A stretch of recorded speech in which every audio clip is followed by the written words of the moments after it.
पाकिस्तान ने एक बार फिर अपना असली चेहरा दिखा दिया है। इस बार भारत पर निशाना साधने के लिए पाकिस्तान ने अपना नया राजनीतिक नक्शा जारी किया है।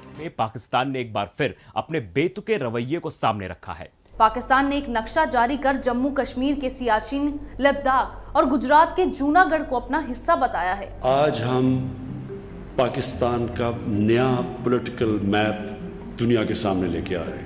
एक बार फिर पाकिस्तान ने सोए हुए शेर को जगाने वाला काम किया है। पाकिस्तान ने भी अपना एक मैप रिलीज किया है जिसमें उसने कश्मीर को ही नहीं बल्कि गुजरात में स्थित एक जूनागढ़ डिस्ट्रिक्ट को भी अपना बताया है। उसने मैप में साफ दिखाया है कि उसका केवल पीओके ही नहीं है, उसका पूरा कश्मीर उसका है और ना ही उसने कोई बाउंड्री लाइन दर्शाई है अपने मैप में। और उसने अपने जूनागढ़ को भी अपना बताया है। इसको आप देख सकते हैं जूम में, ये जूनागढ़ डिस्ट्रिक्ट है जिसको उसने अपना बताया है। इसके पीछे बहुत लंबी कहानी जूनागढ़ की, उसके बारे में बात करेंगे कि जूनागढ़ भारत में शामिल कैसे हुआ था। पहले वो पाकिस्तान जाना चाहता था लेकिन नहीं गया, शामिल हुआ इंडिया में। इसका रीजन क्या था? पाकिस्तान चाहता था कि जूनागढ़ उसके एडमिनिस्ट्रेशन के अंदर आ जाए। ऐसा क्यों चाहता था वो? क्योंकि ये पाकिस्तान के जरिए, वो आप देख सकते हैं जूनागढ़ कहां पर है, पाकिस्तान बाय सी रूट जूनागढ़ पे अपना व्यापार कर सकता है और जूनागढ़ भी पाकिस्तान से कुछ हेल्प ले सकता है। क्योंकि अपनी जियोग्राफिकल लोकेशन की वजह से इसका हिंदुस्तान में होना बेहद जरूरी था। जब भारत आजाद हुआ था, जब पाकिस्तान भारत से अलग हुआ था, तो हर प्रोविंशियली स्टेट के पास 3 ऑप्शन थे। या तो आप भारत में शामिल हो जाएं, या तो आप पाकिस्तान में शामिल हो जाएं, या फिर आप इंडिपेंडेंट बन जाएं। तो जितने भी डिस्ट्रिक्ट, जितने भी प्रोविंशियली स्टेट समुद्र किनारे थे, उन्होंने डिसाइड किया कि भाई हम इंडिपेंडेंट हो जाते हैं।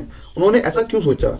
माइंड में क्वेश्चन आता है, उन्होंने इंडिपेंडेंट होने का विचार क्यों किया? क्योंकि उनके पास व्यापार करने के लिए सी था, समुद्र के जरिए व्यापार कर सकते थे। तो उन्होंने सोचा कि भाई व्यापार तो हमारा हो ही जाएगा, तो हम किसी पर डिपेंड क्यों रहें। तो इसीलिए जितने प्रोविंशियली स्टेट समुद्र के आसपास थे, उन्होंने सोचा कि हम इंडिपेंडेंट हो जाते हैं। सेम विचार किया जूनागढ़ ने भी।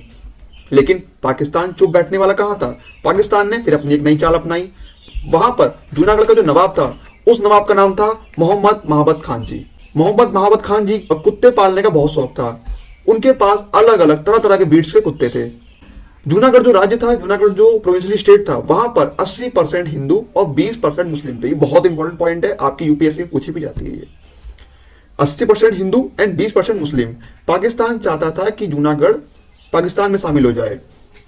अब ध्यान देने वाली बात यहां पर यह है कि महाबत खान गर्मियों की छुट्टी मनाने के लिए यूरोप में जाया करते थे। उनका एक वहां पर दीवान था। जब वो नहीं होते थे, जब महाबत खान जी नहीं होते थे, तब दीवान पूरा काम संभालता था, पूरा कंट्रोल तब दीवान के हाथ में होता था। दीवान का नाम था शाहनवाज भुट्टो। अब शाहनवाज भुट्टो के बहुत अच्छे संबंध थे जिन्ना से, जो पाकिस्तान में रहता था। जिन्ना वो चाहता था कि जूनागढ़ शामिल हो जाए। उसका एक रीजन ये भी हो सकता है क्योंकि जिन्ना के पिताजी और जिन्ना की माता जी कहीं ना कहीं से जूनागढ़ में ही रहते थे पहले, यानी कि उनकी जो बर्थ प्लेस थी वो जूनागढ़ ही थी। तो इस वजह से हो सकता है ये रीजन रहा हो कि पाकिस्तान उसको अपने में मिलाना चाहता हो। उससे काफी अच्छे ताल्लुकात थे जिन्ना से, ठीक है। तो जिन्ना ने इन्फ्लुएंस किया, जिन्ना ने उसको उकसाया, उसको बहलाया कि आप जूनागढ़ को पाकिस्तान के अंदर शामिल कर लो ताकि आप पाकिस्तान से आपकी हेल्प होती रहे, व्यापार चलता रहे आपका काफी अच्छा, अब कोई दिक्कत नहीं होगी। और वैसे भी इंडिया में उस समय फूट पड़ी हुई थी। तो जो शाहनवाज भुट्टो था उसकी बात मान गया। भुट्टो ने अपने महाबत खान जी को, यानी कि अपने नवाब को, उनको भी इन्फ्लुएंस कर लिया। तो अब दोनों लोग तैयार हो गए थे कि हाँ भैया हम पाकिस्तान में शामिल हो जाएंगे। तो जब भारत आजाद हुआ 15 अगस्त 1947, जब भारत आजाद हुआ तब उसी दिन जूनागढ़ ने के नवाब ने फैसला सुना दिया अपना कि हाँ हम पाकिस्तान में शामिल होंगे। अब इसको लेके भारत में हलबली मच गई कि ऐसा कैसे हो सकता है भाई, वो तो ऑन द मैप हमारे रिकॉर्ड में आता है, लेकिन अब आप शामिल हो रहे हैं पाकिस्तान में, ऐसा कैसे पॉसिबल है? तो इसको लेके काफी बहस भी हुई, काफी बातचीत हुई। तो वहां से दिल्ली से सीवी मेनन गए थे बातचीत करने के लिए जूनागढ़ के नवाब से, लेकिन उस बातचीत का कोई भी रिजल्ट नहीं निकला। तो इस वजह से वो बात खारिज कर दी गई। 15 सितंबर 1947, यानी कि जस्ट एक महीने बाद पाकिस्तान ने सुनाया फैसला कि हाँ अब हम जूनागढ़ को अपने में शामिल कर रहे हैं। उसने मतलब कि फॉर्मली, जैसे कहते हैं फॉर्मल लेटर्स में डॉक्यूमेंटेशन हो गया, उन्होंने कह दी ठीक है हम शामिल कर रहे हैं। लेकिन अभी भी दोनों में बहस छिड़ी हुई थी, पाकिस्तान में और इंडिया में। इंडिया इस बात को मानने को बिल्कुल भी नहीं दे रहा था। तो पाकिस्तान ये कह रहा था कि ये बताइए आप जूनागढ़ के डॉक्यूमेंट्स को क्यों नहीं मान रहे हैं, जबकि जो कश्मीर में डॉक्यूमेंट साइन हुए थे महाराजा हरि सिंह के द्वारा, जो कश्मीर भारत में शामिल होगा, ये डॉक्यूमेंट साइन हुए थे, महाराजा हरि सिंह ने साइन किए थे। तो आप इस डॉक्यूमेंट को तो मान रहे हो, लेकिन जो हमारे डॉक्यूमेंटेशन है, जूनागढ़ कह रहा है कि हम शामिल होंगे पाकिस्तान में, आप उसको क्यों नहीं मान रहे हो अगर डॉक्यूमेंट की ही बात है। वही दूसरी ओर इंडिया ये कह रहा था कि ये बताइए जब आपने पाकिस्तान इस बेस पे अलग किया है कि जितने मुस्लिम हैं सब पाकिस्तान में रहेंगे, जितने हिंदू हैं सब रहेंगे इंडिया में, मतलब जिसकी मेजॉरिटी ज्यादा होगी, मुस्लिम मेजॉरिटी ज्यादा होगी वहां पाकिस्तान में, majority of Hindu will live in Noida, sorry India, then how can you say that. तो उनका ये कहना था अब जूनागढ़ में 80% हिंदू हैं और 20% मुस्लिम, तो आप इस मेजॉरिटी ऑफ हिंदू वाले प्रोविंशियल स्टेट को अपने पाकिस्तान में कैसे शामिल कर सकते हो, जबकि जो उसकी तटीय सीमा है वो हमारे देश में आती है, और आप शामिल कैसे कर सकते हो। अगर पाकिस्तान जूनागढ़ को शामिल कर लेता अपने में तो वो आराम से वहां व्यापार करता जूनागढ़ में, और जूनागढ़ के रास्ते वो आराम से हमारे भारत में प्रवेश करता और आने वाले समय में बहुत हमला करता और बहुत अटैक करता। इस वजह से भारत नहीं चाह रहा था कि जूनागढ़ शामिल हो पाकिस्तान में। तो काफी बहस हुई, काफी बातचीत हुई, उसका कोई भी हल नहीं निकला। तो भारत ने एक फैसला किया, भारत ने ये विचार किया जो उसके पास के जो दो इलाके हैं, बहुत छोटे छोटे से स्मॉल से प्रिंसिपैलिटीज हैं, उन्होंने विचार किया कि मंगरोल और बबरियाबाद, ये दोनों प्रिंसिपैलिटीज बहुत छोटी सी हैं, वहां पे इंडिया ने अपनी आर्मीज भेजी, उनको इन्फ्लुएंस किया, ठीक है आप एक काम करिए, आप हमारे भारत में शामिल हो जाइए, हम आपको काफी अच्छी फैसिलिटीज देंगे, आपकी सारी प्रॉब्लम दूर हो जाएंगी। तो मंगरोल और बबरियाबाद ये दोनों इलाके जो थे, जो छोटी छोटी प्रिंसिपैलिटीज थी, वो बात मान गए, वो मान गए कि ठीक है हम शामिल हो जाएंगे इंडिया में, हम इंडिया की तरफ हैं, ठीक है।